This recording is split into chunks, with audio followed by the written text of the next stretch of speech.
तभी तो न्यूट्रल हो पाएगी कोई चीज। एटम न्यूट्रल कब होंगे? जब उसके अंदर इलेक्ट्रॉन्स भी हो और उसके अंदर पॉजिटिव चार्ज भी हो। Yes or no? Yes sir. अब ये न्यूट्रल होंगे कैसे, सोच के देखो। अभी थॉमसन तो ये कह रहे थे कि इलेक्ट्रॉन्स क्या होते हैं बेटा, सीड्स के जैसे होते हैं, या कोई बडिंग केक होता है, केक के अंदर जैसे स्टफिंग कर देते हैं, ठीक है, ऊपर से जैसे वो कुछ सजावट की चीजें डालते हैं ना, टॉपिंग्स बोलते हैं, ठीक है, इस तरीके से अगर कर देते हैं, या वाटरमेलन के अंदर सीड्स की बात करते हैं, तो बेटा इनकी काउंटिंग क्या कभी कांस्टेंट रहेगी? क्या कोई फिक्स वैल्यू होती है? उन्होंने फिक्स होके कहा था कि भाई इतने नंबर ऑफ इलेक्ट्रॉन्स हैं, ऐसा कुछ परीक्षित नहीं। तो इसका मतलब आप मेरी बात समझ रहे हो कि इलेक्ट्रॉन्स की जो बेटा काउंटिंग कांस्टेंट नहीं है, फिक्स नहीं है, और पॉजिटिव चार्ज का भी पता ही नहीं है, क्योंकि पॉजिटिव चार्ज को तो वो क्या बोल रहे थे, उन्होंने बोला एटम के अंदर यूनिफॉर्मली डिस्ट्रीब्यूटेड है। ये देखो यूनिफॉर्मली का मतलब क्या है, इस सब जगह पॉजिटिव चार्ज है ना, बाकी जगह सब क्या है, पॉजिटिव चार्ज, ये सब पॉजिटिव है। लेकिन इसकी वैल्यू क्या होगी, फिक्स थोड़ी हुई बेटा। अगर मैं कहूँ आपसे न्यूट्रलिटी, अगर आप प्रूव करके दिखा सकते हो कि सर इस मॉडल के अंदर पॉजिटिव और नेगेटिव बराबर होंगे, तो क्या हम एक्सप्लेन कर पाएंगे इसको दीक्षा? पॉजिटिव और नेगेटिव चार्ज को हम इक्वल कर सकते हैं? कोई ऐसा तरीका दिखता है आपको? ये सारा बाकी सारा पॉजिटिव है, ये सब, ये पॉजिटिव स्फीयर है, ये पॉजिटिव चार्ज है, और ये जो कहीं कहीं पर है वो इलेक्ट्रॉन्स है। तो जब इलेक्ट्रॉन्स की काउंटिंग ही फिक्स नहीं है आदित्य, अगर इलेक्ट्रॉन्स की काउंटिंग ही फिक्स नहीं है, तो हम कैसे बोल सकते हैं कि एटम के अंदर जो है पॉजिटिव और नेगेटिव चार्ज बराबर है? बोलो यस और नो? समझे मेरी बात? तो एटम के अंदर बेटा ये हम जानते हैं, सब जानते हैं, आज भी जानते हैं, उस टाइम पर भी क्लियर था कि एटम हमेशा बेटा न्यूट्रल होता है। लेकिन उसका मतलब ये भी हुआ कि इलेक्ट्रॉन और पॉजिटिव चार्ज यानी नेगेटिव और पॉजिटिव चार्ज बेटा क्या होना चाहिए, एक बराबर होना चाहिए। लेकिन एक बराबर तब होगा जब आपको वैल्यू पता होगी। किस तरीके से बराबर होंगे, ये चीज को बेटा थॉमसन ने एक्सप्लेन नहीं किया। ठीक है आयुष, आगे बेटा समझ में किस तरीके से बराबर होगा ये हम, आयुष बेटा माइक ऑन करो बेटा एक बार। बेटा आप क्लासेस अभी से ले रहे क्या, पहले से ले रहे क्या अभी से ले रहे हो? अभी स्टार्टिंग आज से शुरू करिए? हाँ। नहीं सर, 2 दिन से चालू है। 2 दिन से चालू करिए, अच्छा। तो ये बताओ कि आपको पीछे का बेटा जैसे नोट्स वगैरह समझ में आ रहे हैं? नोट्स कैसे लिए हैं, ऐप पर निकाले नोट्स? सर हाँ यस अभी नहीं आया? जैसे टीम्स ऐप के ऊपर बेटा जाते हैं तो नोटबुक जाके नोट्स निकालने आए आपको, डाउनलोड करने चैप्टर वाइज आपको बेटा नोट्स? अच्छा नहीं, तो जैसे मान लो अभी मैं बता तो रहा हूँ आपको, अगर मोबाइल पर आप चलाते हो तो बेटा उसमें जैसे ऑप्शंस आते हैं नीचे, जैसे एक्टिविटी, चैट, ऐसा कुछ लिख के आता होगा ना, असाइनमेंट, इसमें मोर पे क्लिक करना। जब मोर पे बेटा क्लिक करेंगे तो आपको क्या दिखेगा आयुष? नोटबुक का ऑप्शन आएगा बेटा। यस यस देखा इतना करके देख सकते हो। नोटबुक जब खोलोगे उस पर क्लिक करोगे तो बेटा फिर उसमें सब्जेक्ट वाइज आई थिंक आएगा, केमिस्ट्री, फिजिक्स, ऐसे करके। फिर केमिस्ट्री खोलना, चैप्टर 1 खोलना, चैप्टर 1 खोलोगे तो उसमें पीडीएफ फाइल आपको दिखेगी, ठीक है। ऐसे चैप्टर 2 ओपन करोगे तो उसमें 3 डिफरेंट नोट्स हैं, 3 पार्ट्स के नोट्स हैं, फर्स्ट, सेकंड, थर्ड, ठीक है। तो पहला पार्ट जो है वो सीबीएसई, आप सीबीएसई बोर्ड के हो कि MP board? No sir, MP board. MP board है तो आपके एमपी बोर्ड में बेटा कोई भी सिलेबस कम नहीं हुआ है, ठीक है। और वैसे भी नीट की भी तैयारी कर रहे हो तो वो तो नीट वाले बच्चों को तो सभी कुछ पढ़ना है, बता रखा है मैंने, ठीक है। बोर्ड से कोई फर्क नहीं पड़ता यहाँ पर, क्योंकि जेई नीट में तो बेटा सारा ही सिलेबस कवर कराना है, तो नोट्स उसमें सारे आपको अवेलेबल है, ठीक है आयुष। तो आज बेटा नोट्स डाउनलोड करके और शुरू कर देना अपने नोट्स को कंप्लीट करना, ठीक है। Yes sir. और बेटा इसीलिए आप ही लोगों के लिए मैं रिवीजन करा रहा हूँ दोबारा।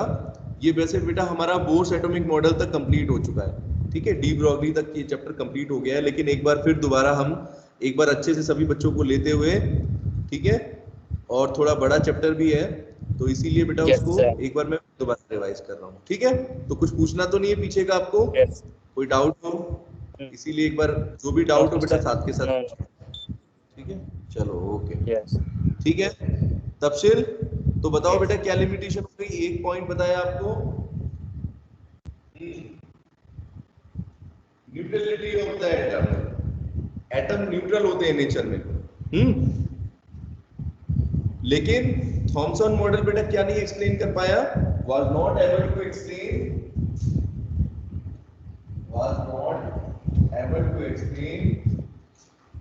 the neutrality of the atom। आगे बेटा मेरी बात समझ में सबको, एटम की न्यूट्रलिटी को एक्सप्लेन नहीं कर पाए। ठीक है श्रुति, फर्स्ट पॉइंट सबको समझ में आया? ठीक है, Yes. अब अगला लिमिटेशन, ठीक है, अब अगला लिमिटेशन, गुड। अब देखो सेकंड पॉइंट बेटा क्या है, थॉमसन ने बेटा इलेक्ट्रॉन्स को क्या माना था, स्टेशनरी पोजीशंस पर। कैसे माना था? स्टैटिक। स्टैटिक वर्ड का मतलब समझते हैं सभी बच्चे? एक स्टैटिक होता है, एक डायनामिक होता है। जैसे अगर ये चौक है, अभी बेटा मैंने इसको ऐसे करके पकड़ा हुआ हाथ में, तो ये कौन सी पोजीशन में है? स्टैटिक है ये, इसको बोलते हैं स्टैटिक, स्टेशनरी है, रुका हुआ है, इसके अंदर कोई भी मोशन नहीं है। तो इलेक्ट्रॉन्स बेटा, थॉमसन ने इलेक्ट्रॉन्स को कैसे माना था? सीड्स की तरह, मतलब कि, और वो स्टैटिक होते हैं, मतलब कि कहीं मूव नहीं करेंगे श्रुति। ठीक है, तो इलेक्ट्रॉन स्टैटिक होते हैं ऐसा थॉमसन ने कहा, बट एक्चुअल में बेटा आप अच्छे से जानते हो कि इलेक्ट्रॉन आज की डेट में भी जानते हैं, और बाद में भी आप देखो, अगर मान लो कोई मेटल है, तो मेटल के अंदर बेटा इलेक्ट्रॉन्स फ्लो करते हैं, उसकी वजह से ही तो इलेक्ट्रिसिटी प्रोड्यूस होती है। यस और नो, है ना? तो इलेक्ट्रॉन क्या स्टैटिक हो सकते हैं? सोचो, बाद की डिस्कवरी में तो सब चल ही रहा था, तो बेटा कहीं ना कहीं उन्होंने बेटा इलेक्ट्रॉन्स को स्टैटिक माना, जबकि एक्चुअल में इलेक्ट्रॉन कभी भी स्टैटिक नहीं हो सकता। वो क्या करता रहता है? कंटिन्यूअसली ऑर्बिट में मूव करता है, सर्कुलर ऑर्बिट्स में मूव करेगा। साक्षी ठीक है बेटा? तो थॉमसन ने बेटा क्या माना? इलेक्ट्रॉन्स को स्टैटिक माना। He assumed the electrons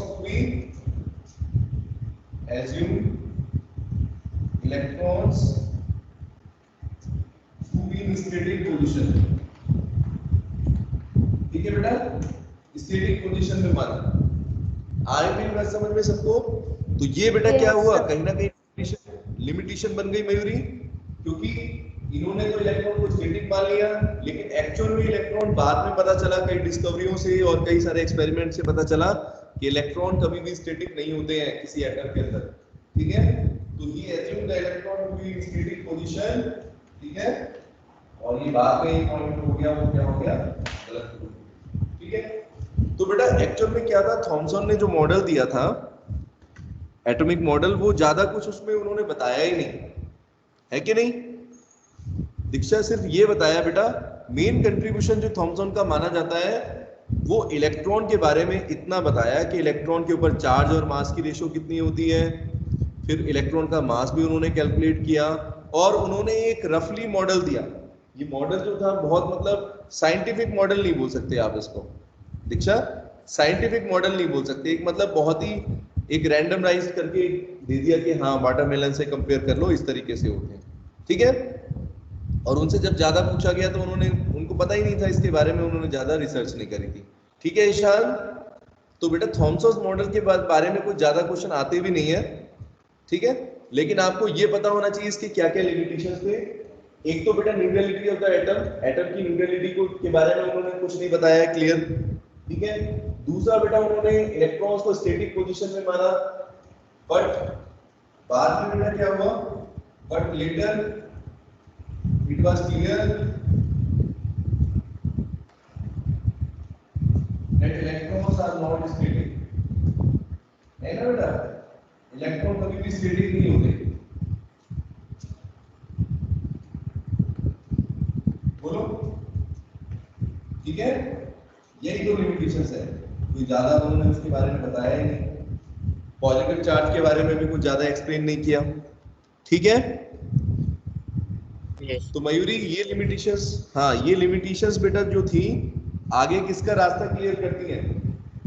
इसके बाद जब इसके अंदर कमियां निकली, ये सब लिमिटेशंस आई, तो फिर दूसरे साइंटिस्ट क्या कौन थे जिन्होंने स्टडी करी? रदरफोर्ड। रदरफोर्ड ने। तो रदरफोर्ड। रदरफोर्ड ने जो एक्सपेरिमेंट किया बेटा, सबसे पहले वो किस चीज के ऊपर काम करेंगे? इसकी लिमिटेशन के ऊपर, है ना? तो लिमिटेशन कैसे हटेगी? उसके लिए बेटा उन्होंने एक फेमस एक्सपेरिमेंट किया था, क्योंकि एक्सपेरिमेंट करना तो बहुत जरूरी है। क्या एक्सपेरिमेंट था बेटा वो? अल्फा रे को बम्बार्ड किया। रे स्कैटरिंग एक्सपेरिमेंट बोलते हैं उसको, अल्फा रे स्कैटरिंग एक्सपेरिमेंट। तो उस एक्सपेरिमेंट के अंदर बेटा कैसे किया उन्होंने, क्या क्या चीजें यूज करी थी? बोलो। अल्फा रे को पास कराया था गोल्ड फॉइल्स में। गोल्ड फॉइल के ऊपर। और गोल्ड फॉइल की थिकनेस बेटा कितनी थी? थिकनेस भी तो मैटर करती है। कितनी थिकनेस रखनी है? अच्छा ये बताओ, थिन होनी चाहिए, थिक होनी चाहिए? ज्यादा होगी कि पतली? थिन होनी चाहिए। ऐसा क्यों? परीक्षित क्यों लेंगे बेटा थिन? क्या रीजन था? हम पतली थिकनेस की क्यों ले रहे हैं? ये सोच के बताओ। High energy. अच्छा, हाँ हाई एनर्जी को। अब एक चीज, चलो आप पहले बोलो फिर मैं बताता हूँ। हाँ हाँ बोलो बोलो बेटा। जितना क्वेश्चन पूछोगे बेटा उतना ही आपके दिमाग में उतना कंसेप्ट क्लियर होगा, ठीक है? हाँ बोलो तरुण।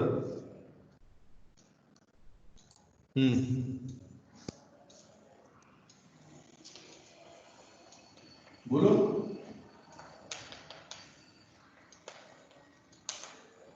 हम बेटा गोल्ड फॉइल की थिकनेस को पतला से पतला क्यों करेंगे, थिन क्यों लेंगे?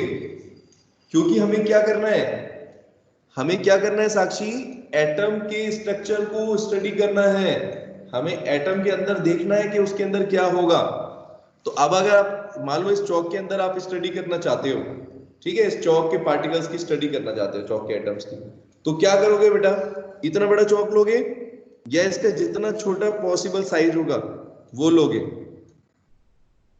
जितना पॉसिबल हो सके, जितनी जितना बेटा हम एटम्स के अंदर स्टडी कर पाए उसको, ठीक है? क्योंकि उस टाइम पर बेटा थॉमसन के रदरफोर्ड के टाइम पर ऐसे डिवाइसेस नहीं थे जिनको स्पेक्ट्रोस्कोप बोलते हैं। आज के टाइम पर कैसे डिवाइसेस होते हैं? तरुण बताया था बेटा, स्पेक्ट्रोस्कोपी आप पढ़ चुके हो। तो आजकल बेटा क्या है, जैसे मान लो इस चौक के अंदर मेरे को इसके एटम देखने हैं, तो किससे देख सकते हैं? जैसे बायोलॉजी में तो आप पढ़ते हो बेटा, बायो में तो पढ़ते होंगे कि माइक्रोस्कोप के नीचे देखते हैं, है ना परीक्षित? लेकिन क्या माइक्रोस्कोप के नीचे दिखेंगे इसके एटम्स परीक्षित? इस चौक के एटम्स दिखेंगे माइक्रोस्कोप के नीचे? Yes or no? नहीं दिखेंगे। क्योंकि एटम का साइज क्या होता है? एटम का साइज क्या होता है? स्मॉल। 10 की पावर लगभग लगभग कितना होता है? 10 की पावर -10, अप्रोक्सीमेटली बेटा 10 की पावर -9, 10 की पावर -10, लगभग इतना होता है, ठीक है? तो 10 की पावर -10 का मतलब हुआ बेटा माइक्रोमीटर का मतलब जो आप माइक्रोस्कोप के अंदर देख सकते हो बेटा, उसकी रेंज क्या होती है? कितना भी पावरफुल होगा वो 10 की पावर -6 -7 तक देख पाएगा। Yes or no? यही तो माइक्रोस्कोप देख पाएगा, इसकी रेंज इतनी होती है। तो अगर हमें एटम को देखना है और एटम के अंदर भी इलेक्ट्रॉन्स को देखना है, न्यूक्लियस को देखना है, तो उसके लिए बेटा आज के टाइम पर तो अवेलेबल है डिवाइसेस, इनको बोलते हैं स्पेक्ट्रोस्कोप। लेकिन बेटा उस टाइम पर क्योंकि स्पेक्ट्रोस्कोपी वगैरह सब चीजें नहीं थी, तो उस टाइम पर बेटा रदरफोर्ड ने क्या किया, एक गोल्ड फॉइल की थिकनेस ली, और मतलब गोल्ड फॉइल ली और उसकी थिकनेस को बेटा क्या रखा? मिनिमम रखा, जितनी थिन हो सके, जितनी थिन हो सके, जितनी थिन होगी उतना अच्छा है उनके लिए, ठीक है? क्योंकि उनको बेटा क्या देखना था, इसके अंदर डिफ्लेक्शन देखना था, डेविएशन देखना था बेटा, किस तरीके से एटम से जब अल्फा रेज टकराएंगी तो किस तरह का इंपैक्ट पड़ेगा, ठीक है परीक्षित? तो किस तरह का इंपैक्ट पड़ता है ये चीज देखने के लिए हमें गोल्ड फॉइल लेनी पड़ी। तो अगर कहीं पर कोई कंसेप्चुअल क्वेश्चन आए कि आपने गोल्ड फॉइल ही क्यों ली, दानिश गोल्ड फॉइल ही क्यों ली? बाकी कोई और मेटल की भी ले सकते थे। हर जगह साइंस है। श्रुति, क्या रीजन हो सकता है? मैंने पहले भी बच्चों को बताया था। तरुण, क्या रीजन है बेटा? Good conductor.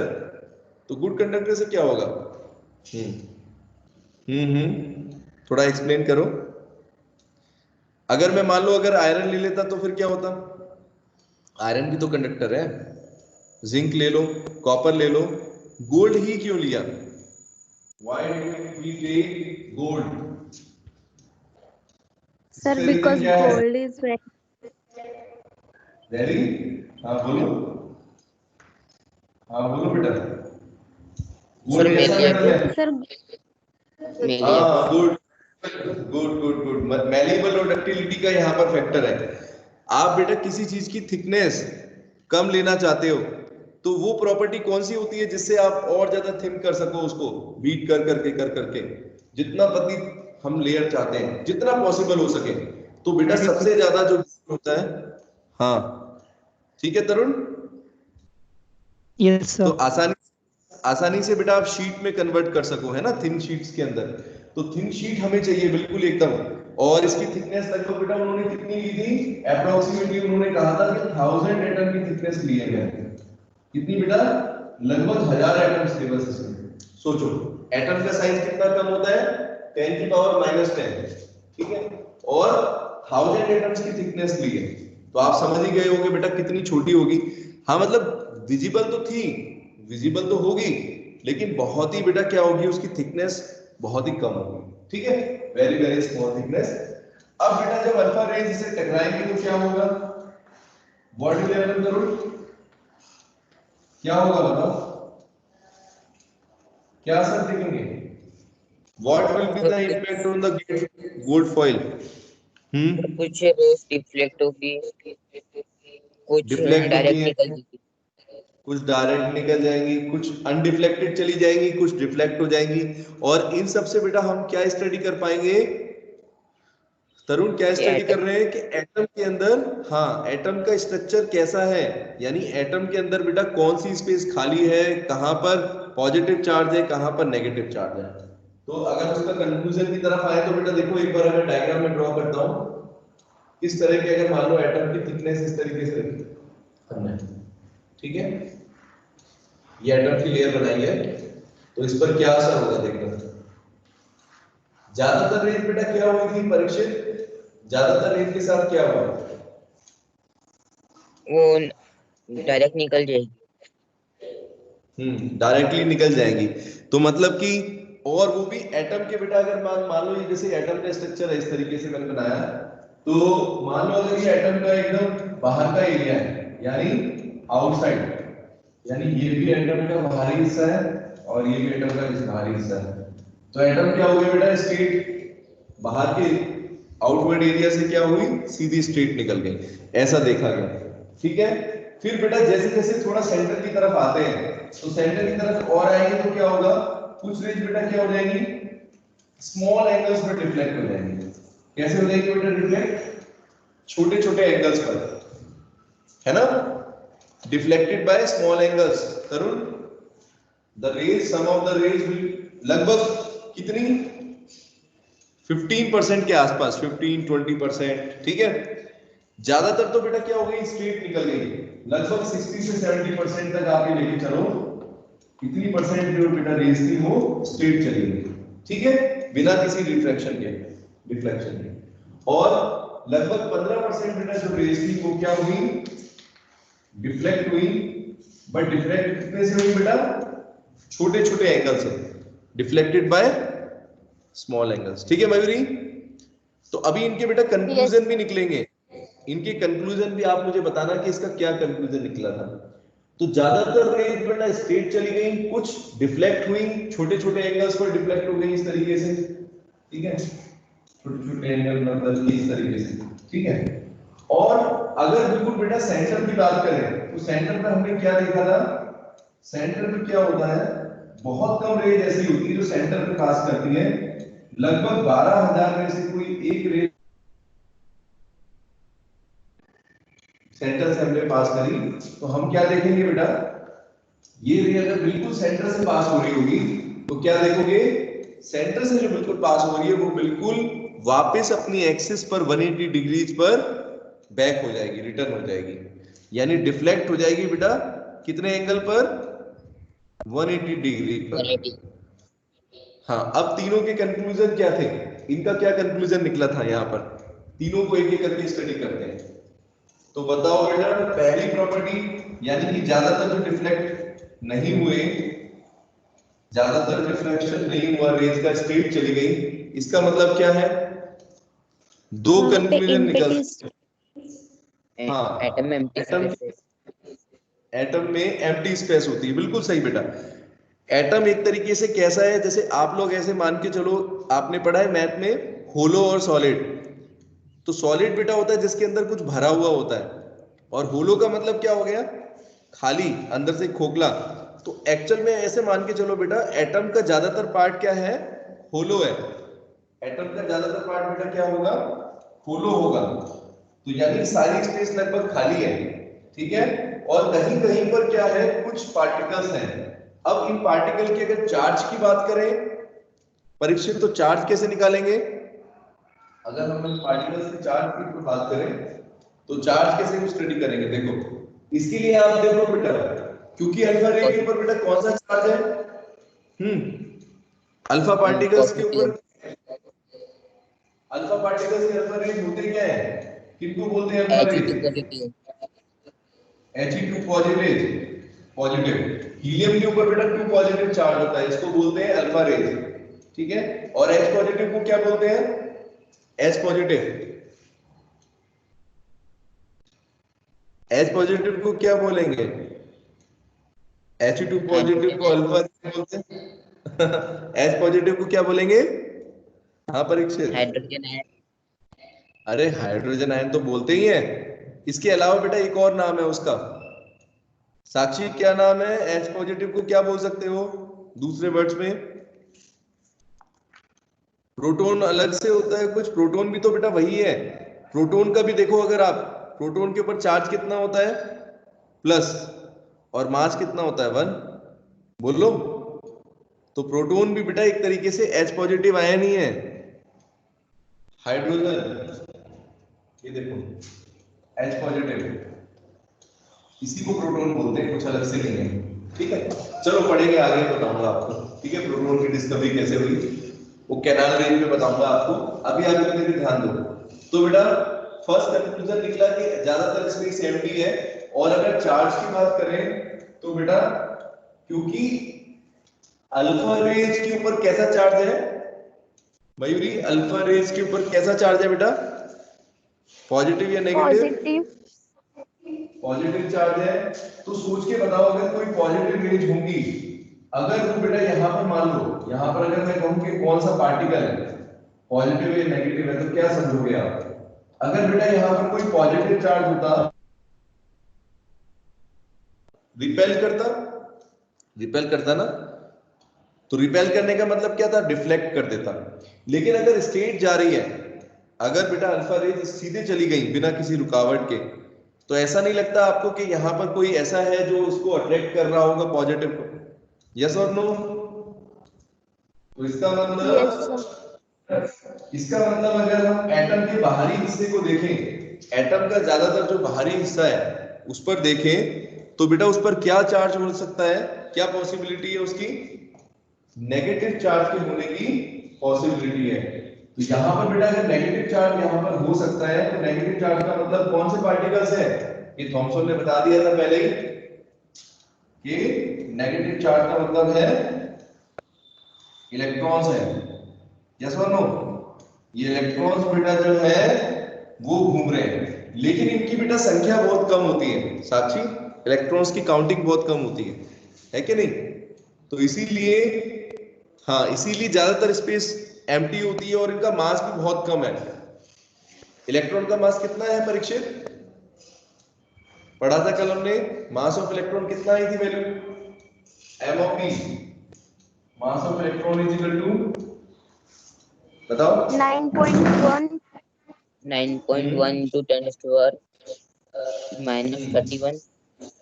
31, तो सोच के बताओ मुझे -31 केजी, 10 की पावर बेटा -31 केजी, बहुत ही छोटा साइज है, बहुत ही छोटा मतलब मास है इसका।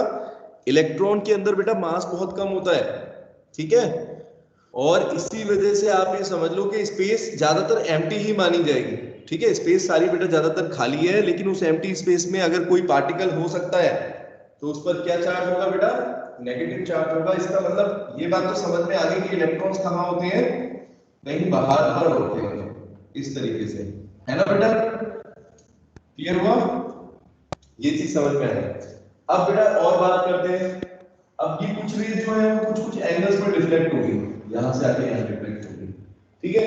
अभी छोटे एंगल पर डिफ्लेक्ट हो रही है तो बेटा क्या पॉसिबिलिटी हो सकती है, अगर छोटे छोटे एंगल्स पर डिफ्लेक्ट हो रही है तो इसका मतलब क्या है, डिफ्लेक्ट कब होगा कोई पार्टिकल, अगर बेंड हो रहा है तो आप क्या बोल सकते हो परीक्षित, अगर मैं कहूं कि एक पॉजिटिव है एक नेगेटिव है, तो आपस में एक दूसरे का अगर सेम चार्ज होंगे अपोजिट होंगे तो क्या देखोगे, अगर ये भी पॉजिटिव है, मान लो ये स्केल है, ये भी पॉजिटिवली चार्ज है और ये चौक भी पॉजिटिव है, तो क्या होगा बेटा, आपस में क्या होगा, ये चौक इधर आई तो क्या होगा, ये रिपेल करेगी, इसको डिफ्लेक्ट कर सकती है, यस और नो।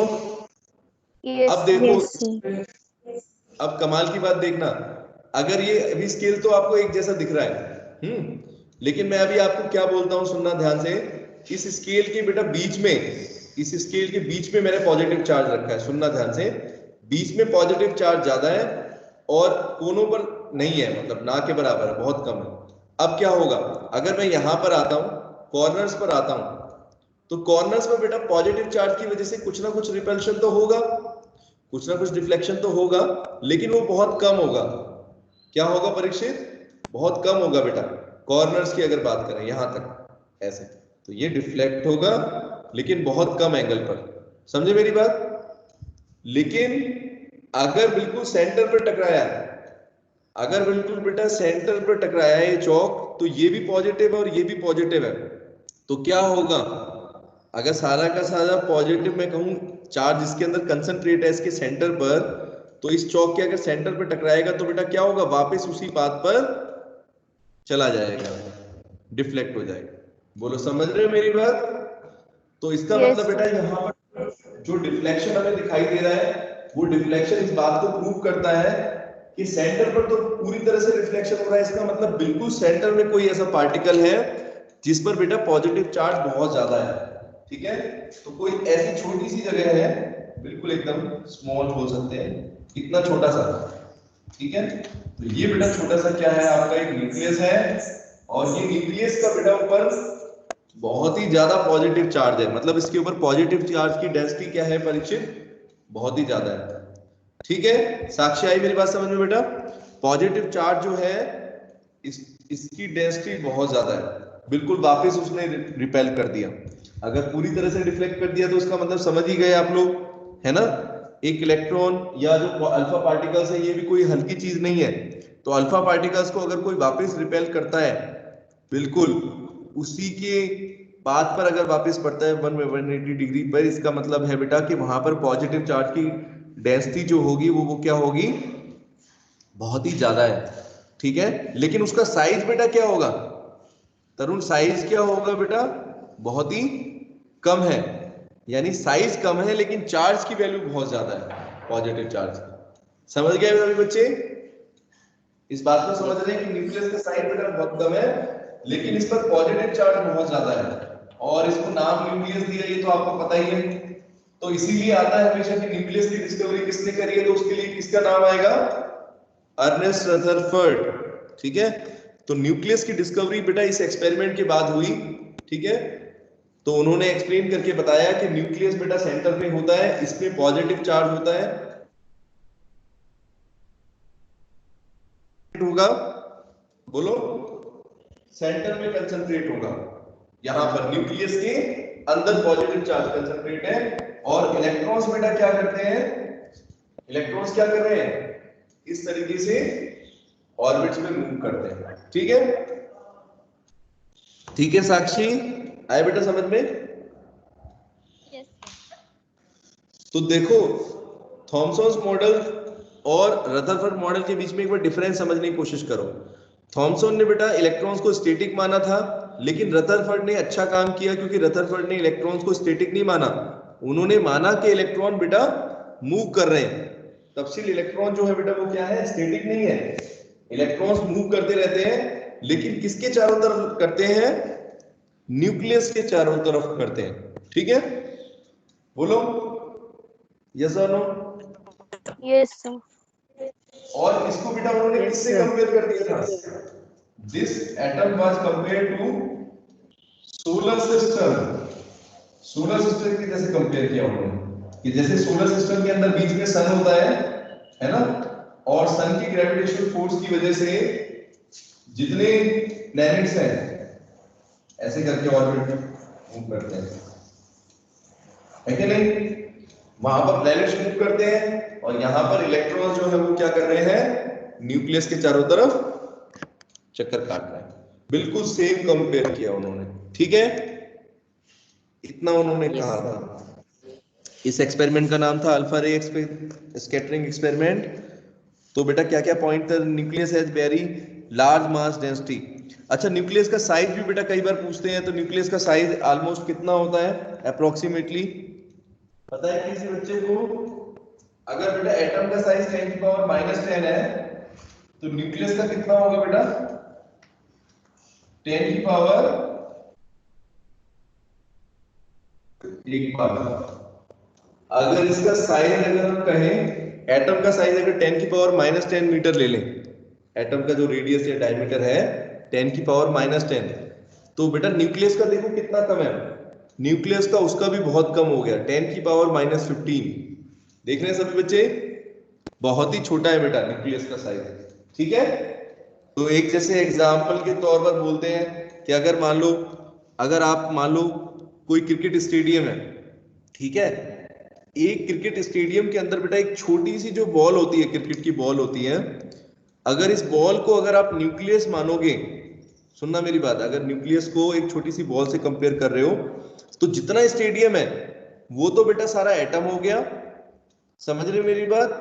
जैसे कोई क्रिकेट स्टेडियम है ना, तो स्टेडियम बेटा जितना है वो तो आपका सारा एटम हो गया, और उसके अंदर जो छोटी सी आपने जो बॉल ली है, ठीक है, क्रिकेट बॉल, वो क्या कहला सकती है, वो उतना न्यूक्लियस होता है उसके साइज का लगभग। इस तरीके से आप समझ लो, तो कितना ज्यादा फर्क है दोनों चीजों में, है ना? बोलो, आई बेटा बात समझ में? यस तो सर। ये था, ये आपका जो है इसको बोलते हैं हम रदरफोर्ड मॉडल। ठीक है, इसमें क्या क्या मेन चीजें हैं आप देखें, एक तो इलेक्ट्रॉन्स बेटा ऑर्बिट में, सर्कुलर ऑर्बिट्स में ऐसे करके मूव कर रहे हैं। ठीक है, बिल्कुल सन के चारों तरफ जैसे प्लैनेट्स मूव करते हैं, बिल्कुल वैसे ही। ठीक है, ये प्लैनेट्स हैं यहाँ पर, ये मूव कर रहे हैं वैसे ही। दूसरा बेटा उन्होंने न्यूक्लियस के बारे में बताया कि न्यूक्लियस का साइज एक तो बहुत कम होता है, वेरी स्मॉल साइज। न्यूक्लियस बेटा क्या होता है, बहुत ही छोटा साइज होता है, वेरी स्मॉल साइज, 10 की पावर -15। लेकिन इस पर बेटा चार्ज की डेंसिटी क्या होती है, बहुत ज्यादा होती है, वेरी लार्ज चार्ज डेंसिटी। ठीक है, बोलो बात आई समझ में? चार्ज डेंसिटी ज्यादा होने का मतलब समझ रहे हैं सभी बच्चे? साक्षी, चार्ज डेंसिटी ज्यादा लिखी हुई है, आ सकता है बेटा ये पॉइंट भी कि न्यूक्लियस के ऊपर चार्ज डेंसिटी क्या होती है, कम होती है कि ज्यादा होती है? इसका मतलब समझो आप लोग। डेंसिटी पढ़ी थी आप लोगों ने? देखो 9th क्लास में डेंसिटी भी एक बेटा आता था, एक टॉपिक। जैसे मान लो, हाँ, अगर इस चौक की कहें या इसकी स्केल की मैं बोलूं, तो किसकी डेंसिटी ज्यादा होगी? जैसे मान लो वाटर के अंदर हम बेटा ऑयल ड्रॉप डालते हैं, है ना, तो वाटर के ऊपर ऑयल ड्रॉप, कुछ चीजें ऐसी होती है, जैसे अगर वाटर के अंदर मैं आयरन की नील डालूंगा तो क्या होगा बेटा, नीचे चली जाएगी तुरंत बॉटम पर। बोलो यस और नो, याद है? यस। और अगर मैं कहूं वाटर के ऊपर अगर किसी की डेंसिटी कम है तो फिर क्या होगा, वो ऊपर रहती है सरफेस पर। तो जिसकी बेटा डेंसिटी, हाँ जिसकी डेंसिटी ज्यादा होती है मतलब एक्चुअल में मास अपॉन वॉल्यूम की रेशो, मतलब कितने वॉल्यूम में बेटा कितना मास है, ऐसे समझो। डेंसिटी ज्यादा होने का मतलब क्या हुआ कि आपका वॉल्यूम तो है कम। देखो बेटा जैसे चौक है, इसकी डेंसिटी अगर मैं ज्यादा बोलूं इस स्केल से, तो मैं क्या बोलूंगा इसका मतलब बेटा कि इसके इतने वॉल्यूम के अंदर ज्यादा मास है, बजाय कि हम स्केल का जितना मास लें, इसका वॉल्यूम तो ज्यादा होगा। दिख रहा है सबको, स्पेस ज्यादा है, length into breadth into height निकालो, बहुत ज्यादा आएगा। इस चौक का अगर निकालोगे तो क्या होगा, कम आएगा वॉल्यूम, लेकिन मास किसका ज्यादा है, मास इसका ज्यादा है। तो वॉल्यूम जितना कम हो और मास जितना ज्यादा हो, डेंसिटी उतनी ज्यादा होगी। Yes or no? देखो अब न्यूक्लियस की केस में देखो बेटा, न्यूक्लियस इतना छोटा सा है, कितना छोटा सा दिख रहा है न्यूक्लियस, है ना? तो बेटा इसका वॉल्यूम क्या होगा, सोचो, इमेजिन करो, इसके वॉल्यूम की वैल्यू क्या है, बहुत कम है। लेकिन अगर मैं चार्ज की बात करूं, इस पर चार्ज की बात करूं, तो बेटा सारा का सारा एटम का पॉजिटिव चार्ज, जितना भी एटम के अंदर पॉजिटिव चार्ज है वो सारा कहां पर है मौजूद, इस न्यूक्लियस के अंदर है ना? जितने इलेक्ट्रॉन्स है बेटा, और चार्ज की वैल्यू आपको पता है एटम न्यूट्रल होते हैं। जो थॉमसन एक्सप्लेन नहीं कर पाए थे न्यूट्रलिटी को, वो रदरफोर्ड मॉडल में साफ साफ समझ में आती है। कैसे आती है श्रुति? इलेक्ट्रॉन्स के ऊपर बेटा जितना चार्ज है, मान लो अगर 10 इलेक्ट्रॉन मूव कर रहे हैं, ऐसे समझ के चलो, तो 10 इलेक्ट्रॉन पर चार्ज कितना हो गया बेटा, 10 multiply by charge on 1 electron. Yes, yes or no, है ना? Q is equal to n e. अब इतना चार्ज बेटा कहां पर होगा, ये 10 इलेक्ट्रॉन का जो चार्ज है नेगेटिव वाला, वो किसको बेटा कर रहा है, उसको बैलेंस कौन कर रहा है, इस न्यूक्लियस के अंदर जो चार्ज है वो बैलेंस कर रहा है। समझ गए मेरी बात सभी बच्चे? मास तो बहुत कम है बेटा इसका, साइज तो बहुत कम है, लेकिन इसकी बेटा इसके चार्ज की डेंसिटी बहुत ज्यादा है, वेरी लार्ज चार्ज डेंसिटी। ठीक है, सही है नहीं? समझ गए सभी बच्चे? Yes, तो इसकी चार्ज डेंसिटी बहुत ज्यादा है, इसका साइज बहुत कम है, और इसका मास भी बहुत ज्यादा होता है। चार्ज की डेंसिटी भी ज्यादा होती है और मास की भी, दोनों की। मास भी सारा यहीं पर कंसंट्रेट होता है। इलेक्ट्रॉन तो बेचारे बहुत हल्के होते हैं, इलेक्ट्रॉन बेटा बहुत हल्के होते हैं साइज में, इनका साइज बहुत कम होता है, लेकिन प्रोटॉन का साइज, मतलब जो न्यूक्लियस, लेकिन बेटा न्यूक्लियस काफी क्या होता है, भारी होता है, मतलब उसका डेंसिटी ज्यादा होती है। साइज बेशक कम हो, लेकिन उसका मास अपॉन वॉल्यूम की वैल्यू जो होगी बेटा, वो बहुत ज्यादा होगी। ठीक है श्रुति, आगे सबको समझ में? बोलो। yes, sir. Yes, sir. अच्छा एक चीज और, उन्होंने बेटा जो स्टेबिलिटी बताई, उन्होंने ये जो थॉमसन सॉरी रदरफोर्ड ने जो बताया कि इलेक्ट्रॉन जो है वो इस न्यूक्लियस के साथ बेटा कैसे जुड़े रहते हैं, ये भी तो हमें बताना चलना चाहिए, ये जुड़े कैसे रहेंगे। तो बेटा उन्होंने बोला कि जो ये इलेक्ट्रॉन्स हैं इनके ऊपर नेगेटिव चार्ज है, और इस न्यूक्लियस के ऊपर बेटा पॉजिटिव चार्ज है। अब सोचो कि नेगेटिव चार्ज और पॉजिटिव चार्ज आपस में एक दूसरे को क्या करके रखेंगे, उनके बीच में कौन सा फोर्स होता है, क्या होता है? हाँ, इलेक्ट्रोस्टैटिक फोर्स ऑफ अट्रैक्शन बोलते हैं बेटा। अगर अपोजिट चार्जेस होते हैं तो एक दूसरे की तरफ आते हैं, जो फोर्स इनको बांध के रखता है या पास लेके आता है, उसको बोलते हैं इलेक्ट्रोस्टैटिक फोर्स ऑफ अट्रैक्शन। तो बेटा इलेक्ट्रोस्टैटिक फोर्स ऑफ अट्रैक्शन की वजह से ये एटम क्या रहेगा, एक तरुण स्टेबल रहेगा, मतलब इलेक्ट्रॉन जो है वो आराम से मूव करते रहेंगे, और न्यूक्लियस जो है वो स्टैटिक रहेगा, और इनके बीच में इलेक्ट्रोस्टैटिक फोर्स जो है वो इनको स्टेबल करके रखेगा एटम को। ऐसा कहा था रदरफोर्ड ने। ठीक है, ये सारे पॉइंट्स थे। अब बेटा अब जैसे कि पता ही आपको थॉमसन के अंदर भी लिमिटेशंस थे, तो रदरफोर्ड के भी ऐसे कुछ पॉइंट्स थे जो वो एक्सप्लेन नहीं कर पाए। क्या क्या चीजें वो एक्सप्लेन नहीं कर पा रहे थे, क्या क्या चीजें नहीं बता पाए यहाँ पर इस मॉडल के अंदर, वो चीज आपको पढ़नी है। तो मयूरी क्या क्या चीजें थी रदरफोर्ड में, क्या क्या कमियां हो सकती हैं, क्या क्या लिमिटेशंस होंगी? हर एक के अंदर कुछ ना कुछ कमियां तो है Stability. इस मॉडल की। स्टेबिलिटी, चलो एक पॉइंट तो अच्छे से याद कर लिया सबने, स्टेबिलिटी तो भाई याद ही रखना है। परीक्षित इसको एक्सप्लेन भी करो बेटा, स्टेबिलिटी को एक्सप्लेन भी करो, कैसे करोगे?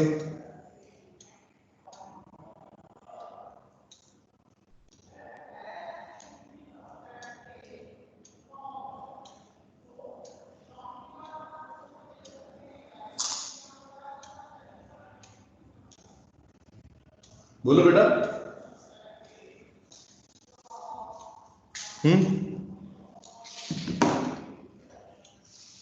अगर हम बात करें इस रदरफोर्ड मॉडल की, बेटा रदरफोर्ड एटॉमिक मॉडल की बात करें तो इसमें क्या क्या कमियां आपको नजर आती हैं इस मॉडल के अंदर?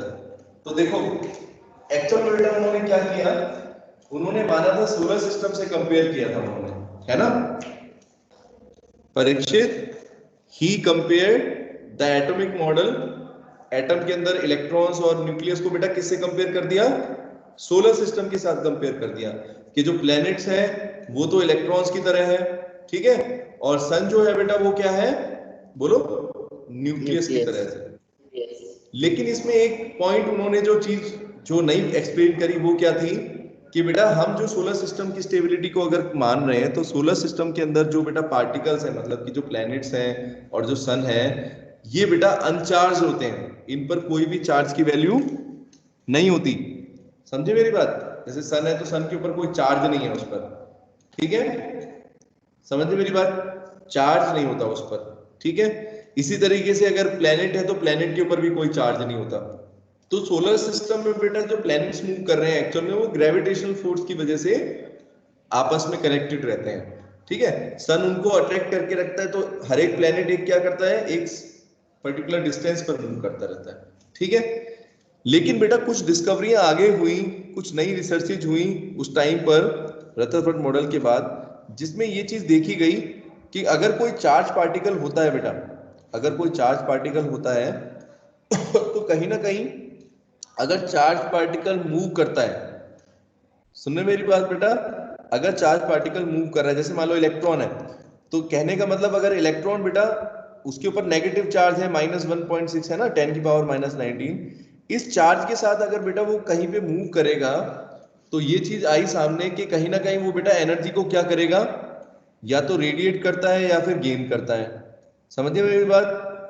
तो अब अगर बेटा एनर्जी वो रिलीज करेगा तो एनर्जी के बारे में तो कुछ बताया ही नहीं रदरफोर्ड ने, और स्टेबिलिटी भी नहीं बताई। स्टेबिलिटी इन द सेंस मतलब उन्होंने ये नहीं कहा, जैसे अब सोचो, एक तो एनर्जी एनर्जी अलग चीज है, स्टेबिलिटी अलग है। स्टेबिलिटी का पॉइंट देख लो, स्टेबिलिटी का बेटा मतलब हुआ कि इलेक्ट्रॉन ऐसे मूव कर रहा है, ठीक है, ऐसे इलेक्ट्रॉन मूव कर रहे हैं और यहाँ पर बेटा बीच में न्यूक्लियस है। अब आपको मैंने बताया कि इस इलेक्ट्रॉन के ऊपर कितना चार्ज होता है, -1.6 into 10⁻⁻19। लेकिन बेटा न्यूक्लियस के ऊपर चार्ज क्या होता है, पॉजिटिव चार्ज, श्रुति, बहुत ज्यादा होता है। क्या होता है न्यूक्लियस के ऊपर पॉजिटिव चार्ज, क्या है, बहुत ज्यादा है, जैसे 10 गुना 20 गुना 100 टाइम्स भी हो सकता है ना। तो सोचो अगर 100 टाइम्स या 50 टाइम्स या 20 टाइम्स अगर चार्ज है तो इलेक्ट्रॉन ऐसे मूव कर रहा है। ऐसे समझ लो जैसे मान लो बीच में एक बहुत स्ट्रॉन्ग पर्सन है, यहाँ पर बहुत ऐसा आदमी है जिसके पास मतलब अंबानी लाइक टाइप, ठीक है, तो अभी बेटा वो क्या क्या कर सकता है, वो हर चीज को खरीद सकता है, परचेज कर सकता है ना। तो सोचो अगर इतना प्रभावशाली आदमी होगा, इतना इफेक्टिव पर्सन होगा, ऐसे ही अगर न्यूक्लियस की बात करें तो न्यूक्लियस का बेटा मास भी बहुत ज्यादा है, उसके ऊपर चार्ज की वैल्यू भी बहुत ज्यादा है, और बेचारा इलेक्ट्रॉन आसानी से निहत्था घूम रहा है। तो क्या श्रुति ऐसा नहीं होगा कि इलेक्ट्रॉन को न्यूक्लियस अपनी तरफ अट्रैक्ट करने की कोशिश नहीं करेगा? क्योंकि दोनों के ऊपर चार्ज बेटा सेम नहीं है, दोनों के ऊपर चार्ज के डिफरेंस बहुत ज्यादा है। इलेक्ट्रॉन के ऊपर बहुत कम चार्ज है, -1.6 into 10⁻⁻19, ठीक है परीक्षित। और न्यूक्लियस के ऊपर बेटा क्या है, चार्ज की वैल्यू अभी मैं बता चुका हूं कई बार आपको, 10 गुना 20 गुना 30 गुना इस तरीके से है। तो कहीं ना कहीं बेटा आपको ऐसा नहीं लगता कि इलेक्ट्रॉन को ये न्यूक्लियस अपनी तरफ ले लेगा, खींच लेगा अपनी तरफ, आ जाओ तुम मेरे बस में हो। हाँ मयूरी, ठीक है, ऐसा होना चाहिए या नहीं, होना चाहिए या नहीं? अगर आप ऐसे मान के चल रहे हो, रदरफोर्ड मॉडल को बेटा मान के चलें, तो बेटा कहीं ना कहीं हम पढ़ चुके हैं कि न्यूक्लियस के ऊपर चार्ज बहुत ज्यादा है। जब कोई ज्यादा स्ट्रॉन्ग होगा तो बेटा स्ट्रॉन्ग वाला वीक को अपनी तरफ अट्रैक्ट करता है ना। कुणाल ठीक है बेटा, मेरी बात समझ रहे हैं? समझ में आ रही है नहीं आ रही है? ये तो कॉमन सी चीज है। मयूरी बेटा रिप्लाई करो, क्या हुआ? Yes sir. है ना। तो अगर कोई बहुत ज्यादा प्रभावशाली आदमी होता है, बहुत ज्यादा स्ट्रॉन्ग पर्सन होता है, कोई भी नेचर का बेटा नियम है, ये तो चार्ल्स डार्विन की भी थ्योरी थी, अगर बायो में किसी ने पढ़ी हो, आई थिंक 10th क्लास में भी था ना, चार्ल्स डार्विन की थ्योरी थी एक। तो उसमें वो कहते हैं बेटा जो स्ट्रॉन्गर होता है ना, वो वीक को कमजोर कर देगा, मतलब उसको अपनी तरफ या तो खींच लेगा या उसको और कमजोर करने की कोशिश करेगा। ठीक है, तो ये नेचर का बेटा नियम है कि स्ट्रॉन्ग पर्सन जो है या स्ट्रॉन्ग जो लिविंग बीइंग है वो वीक को खत्म करेगा। तो अगर बेटा इलेक्ट्रॉन के ऊपर चार्ज इतना कम है और न्यूक्लियस के ऊपर चार्ज इतना ज्यादा है, तो एक्चुअल में तो क्या होना चाहिए? अगर रदरफोर्ड मॉडल को माने, समझने की कोशिश करें, तो इलेक्ट्रॉन को बेटा न्यूक्लियस जो है वो अपनी तरफ अट्रैक्ट कर लेगा, यानी खींच लेगा। तो जब इलेक्ट्रॉन को अपनी तरफ खींच लेगा तो एटम की स्टेबिलिटी क्या रह जाएगी? मयूरी, तो क्या एटम स्टेबल रहेगा? एटम स्टेबल रहेगा? यस और नो बताओ जल्दी। श्रुति, एटम स्टेबल रह पाएगा? No sir. नहीं रह पाएगा बेटा।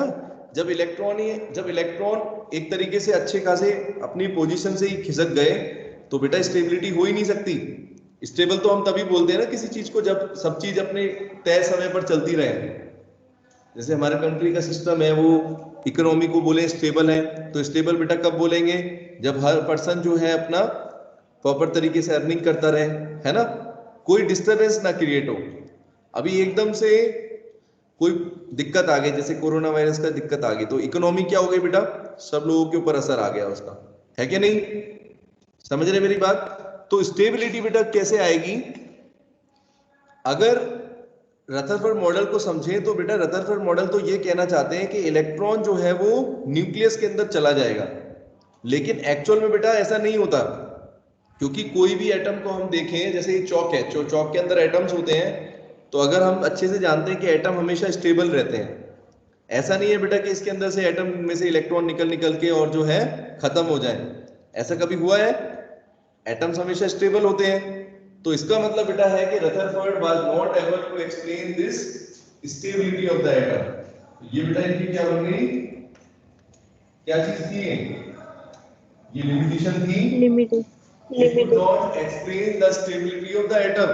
ठीक है, कि इलेक्ट्रॉन और न्यूक्लियस आपस में मिल बांट कर कैसे रहते हैं, इस चीज को वो क्लियरली नहीं कर पाए। स्टेबिलिटी का मतलब अगर आपसे थोड़ा और डिटेल में उसको एक्सप्लेन भी करना सीखो कि बेटा इलेक्ट्रॉन और न्यूक्लियस के बीच में जो फोर्स ऑफ अट्रैक्शन है वो किस तरीके से मैनेज होगा, किस तरीके से मैनेज होगा, वो उसको एक्सप्लेन नहीं कर पाए। ठीक है, और दूसरी चीज बेटा ये थी कि रदरफोर्ड ने ये भी नहीं बताया कि इस इलेक्ट्रॉन की एनर्जी, जैसे मैं बता रहा था नई नई डिस्कवरियां हो रही थी बेटा, इलेक्ट्रोमैग्नेटिक वेव थ्योरी, इसके अगला टॉपिक क्या था याद करो।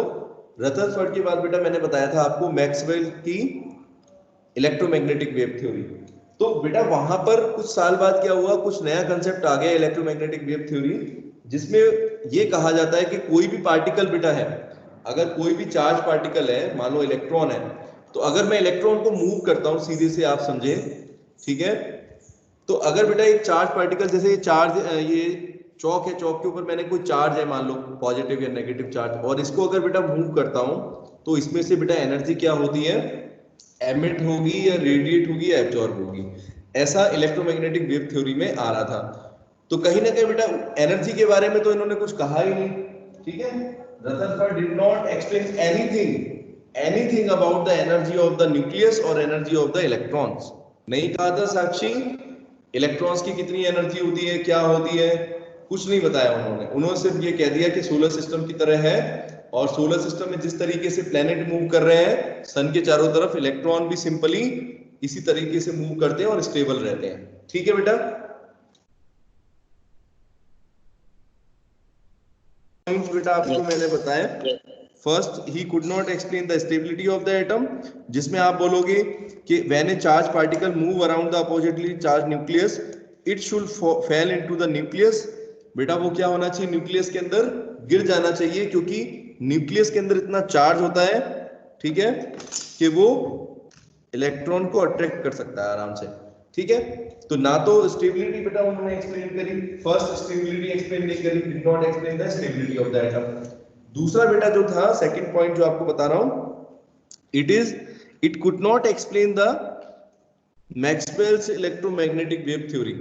जैसे कुछ नई थ्योरी आ रही थी, इलेक्ट्रोमैग्नेटिक वेव थ्योरी थी, ब्लैक बॉडी रेडिएशन था बेटा, ठीक है, और क्या चीज थी बेटा, इलेक्ट्रोमैग्नेटिक वेव थ्योरी, फिर उसके बाद ब्लैक बॉडी रेडिएशन, और उसके बाद फिर आया फोटो इलेक्ट्रिक इफेक्ट। ये सारी चीजें जो बेटा डिस्कवरी हुई, ये जो नई डिस्कवरी हो रही थी, इससे बेटा कहीं ना कहीं रदरफोर्ड का जो मॉडल था वो कहीं ना कहीं एक्सप्लेन नहीं कर पा रहा था उन सब फिनोमिना को बेटा एक्सप्लेन नहीं कर पा रहा था कि इलेक्ट्रॉन अगर मूव कर रहा है, एक चार्ज पार्टिकल अगर मूव कर रहा है, तो एनर्जी बेटा हमेशा वो क्या करेगा, या तो रेडिएट करेगा या फिर एब्जॉर्ब करेगा। अब अगर वो एनर्जी रेडिएट या एब्जॉर्ब करता है तो कितनी एनर्जी करता है, कैसे करता है, उसके बारे में कुछ भी रदरफोर्ड नहीं एक्सप्लेन करते हैं, ठीक है। एनर्जी का उन्होंने नाम भी नहीं लिया, ठीक है। तरुण बोलो बेटा। Yes sir. ठीक है, यहां तक का आपको बिल्कुल क्रिस्टल क्लियर याद होना चाहिए। ये बेटा वैसे आपके सिलेबस में इसके बारे में ज्यादा कुछ पूछते नहीं है। जेई नीट के अंदर अगर मान लो कंसेप्चुअल कोई क्वेश्चन आएगा बेटा, तो बस वो जैसे मान लो एक एमसीक्यू बना के और उस तरीके से आपको कंफ्यूजिंग करने के लिए, जैसे मान लो एमसीक्यू बेटा बहुत ही चालाकी से सेट करते हैं, जो मल्टीपल चॉइस क्वेश्चंस होते हैं उसके अंदर बहुत सारी बातें लिखेंगे वो।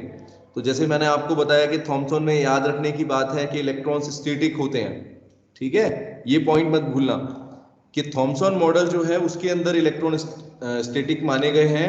बाकी जितने मॉडल है, मतलब कि जितने का मतलब रदरफोर्ड से लेकर फिर बोर फिर क्वांटम मैकेनिकल मॉडल, तीनों के अंदर बेटा आप देखोगे बाकी सब मॉडल्स के अंदर इलेक्ट्रॉन को हमेशा क्या माना गया है, सर्कुलर ऑर्बिट से मूव करते, ठीक है बेटा। हाँ तपशील क्या पूछ रहे हो, क्वेश्चंस करे बेटा बाकी लोगों ने, तरुण न्यूमेरिकल्स करे। तपशील पूछ रहा है सर क्वांटा पार्टिकल क्या होता है। अरे वाह, क्वांटा, अभी क्वांटा तो समझ में आया। तो बेटा क्वांटा क्या था, तपशील देखो, हाँ तपशील सुन लो बेटा। क्वांटा का मतलब था क्वांटम, और क्वांटम हमने पढ़ा था, क्वांटम जो थ्योरी आई थी प्लैंक्स क्वांटम थ्योरी। तो प्लैंक्स क्वांटम के अंदर बेटा एक क्वांटा, एक क्वांटम का मतलब होता है कोई भी एक चार्ज पार्टिकल, ठीक है, जिसके अंदर बेटा क्या हो रहा हो, इलेक्ट्रोमैग्नेटिक रेडिएशन हो रहा हो, ठीक है। मतलब एनर्जी जो है, सीधी सीधी बात करें, एनर्जी जो है बेटा किसी भी सब्सटेंस के अंदर जो एनर्जी ट्रांसमिट होती है वो किसमें होती है, छोटे छोटे पैकेट्स के अंदर होते हैं। इन छोटे छोटे पैकेट्स को ही क्या बोलते हैं, the small packets of energy is known as quanta or quantum, ठीक है, या फोटॉन्स भी उसी को बोलते हैं अगर लाइट से रिलेटेड होते हैं, ठीक है। तपशील आया बेटा समझ में। तो अभी क्वांटा को फिर रिवाइज करेंगे बेटा, अभी तो मैंने पीछे का आपको क्लियर किया, ठीक है। अब कल से मैक्सवेल क्वांटम थ्योरी शुरू करेंगे। तो मैक्सवेल क्वांटम थ्योरी कह रहा हूं, मैक्सवेल्स इलेक्ट्रोमैग्नेटिक वेव थ्योरी बेटा, फिर ब्लैक बॉडी रेडिएशन पढ़ाया था फिर आपको, ठीक है, फोटो इलेक्ट्रिक इफेक्ट पढ़ाया था, फिर हम प्लैंक्स क्वांटम थ्योरी, ये सब टॉपिक्स होते हुए फिर बोर्स और एटॉमिक मॉडल पर जाएंगे, फिर उसकी कमियों पर जाएंगे, ठीक है, और फिर उसके बाद आपको बताया था डी ब्रोगली रिलेशनशिप, ठीक है। तो यहां तक बेटा मेरा पीछे तक का कवर हो चुका है, ठीक है। तो एक बार मैं फिर रिवाइज करा रहा हूं तफसील, ठीक है। तो बेटा आज जो पढ़ा है वो उतना सब क्लियर हुआ आपको, ठीक है। थॉमसन मॉडल की क्या क्या कमियां थी, क्या क्या अचीवमेंट्स थी। तो थॉमसन मॉडल में बेटा कैसे क्वेश्चन आ सकता है, देखो थॉमसन मॉडल के पे ध्यान देना, उन्होंने क्या क्या काम किया था। थॉमसन ने बेटा पहला सबसे इंपॉर्टेंट काम किया, इलेक्ट्रॉन के लिए या कैथोड रेज के लिए बेटा उन्होंने चार्ज टू मास रेशियो की वैल्यू फाइंड आउट की, ठीक है दीक्षा। जो याद रखने वाली बात है, Q/me की रेशियो निकाली थी, ठीक है, इलेक्ट्रॉन के लिए। दूसरा बेटा उन्होंने मास ऑफ इलेक्ट्रॉन दिया, इलेक्ट्रॉन के मास को कैलकुलेट करके बताया, ठीक है। और तीसरा काम क्या किया उन्होंने, एटम का एक मॉडल दिया, ठीक है, जिसको उन्होंने थॉमसन एटॉमिक मॉडल बोलते हैं, ठीक है। उसके अंदर उन्होंने पॉजिटिव चार्ज को यूनिफॉर्मली डिस्ट्रीब्यूट रखा और इलेक्ट्रॉन्स को सीड्स की तरह रखा, ठीक है, ठीक है मयूरी। फिर रदरफोर्ड के कुछ के अंदर कमियां थी, क्या क्या कमियां थी, एक तो इलेक्ट्रॉन्स को स्टैटिक रखा उन्होंने, है ना बेटा, और न्यूट्रलिटी ऑफ द एटम के बारे में कुछ नहीं बताया कि किस तरीके से पॉजिटिव और नेगेटिव चार्ज बैलेंस हो रहे हैं। और ये सारी कमियां बेटा किसमें सही हुई, जाके रदरफोर्ड ने उनको सही करा, इन कमियों को इलेक्ट्रॉन्स और न्यूक्लियस की डिस्कवरी के साथ, ठीक है। इलेक्ट्रॉन्स की डिस्कवरी रदरफोर्ड थॉमसन ने करी, ठीक है, और न्यूक्लियस की डिस्कवरी बेटा रदरफोर्ड, ठीक है। क्लियर हुआ इतना, ठीक है। Yes, sir. इसके बाद बेटा Yes, प्रोटॉन sir. की डिस्कवरी, हाँ कल पढ़ लेंगे एक बार जल्दी से, प्रोटॉन कल पढ़ाऊंगा आपको, प्रोटॉन की डिस्कवरी कैसे हुई, न्यूट्रॉन की कैसे हुई, और उसके बाद फिर चलेंगे इलेक्ट्रोमैग्नेटिक वेव थ्योरी की तरफ, ठीक है। तो न्यू स्टूडेंट बेटा जो भी बच्चे हैं, अजय, आदित्य, आप लोग बेटा अपना काम नोट्स कंप्लीट करते रहो, ठीक है, और साथ के साथ ये जो पढ़ा रहे हैं इसको अच्छे से कर लो, क्योंकि फिर बेटा बार बार चैप्टर 2 का रिवीजन फिर नहीं कर पाऊंगा मैं, काफी बड़ा चैप्टर है, ठीक है। और आप लोगों को टेस्ट का भी बता रखा है बेटा, टेस्ट आपका तैयार होगा, ठीक है। अभी नहीं, अभी थोड़े दिन बाद लेंगे, इस हफ्ते के बाद, नेक्स्ट वीक में कोशिश करेंगे जब आपका चैप्टर कंप्लीट हो जाएगा, तो लेकिन अभी से आप लोग इसकी तैयारी करते चले जाओ, ठीक है बेटा। चलो okay, bye, take care. Bye sir.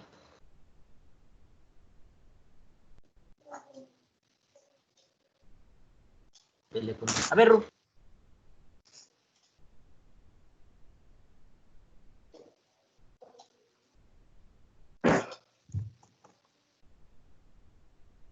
Hello hello.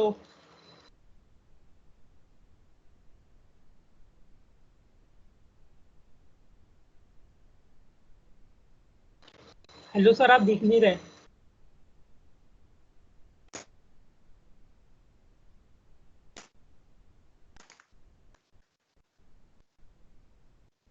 Bye bye. Sir आप कहाँ पे हो, दिख नहीं रहे।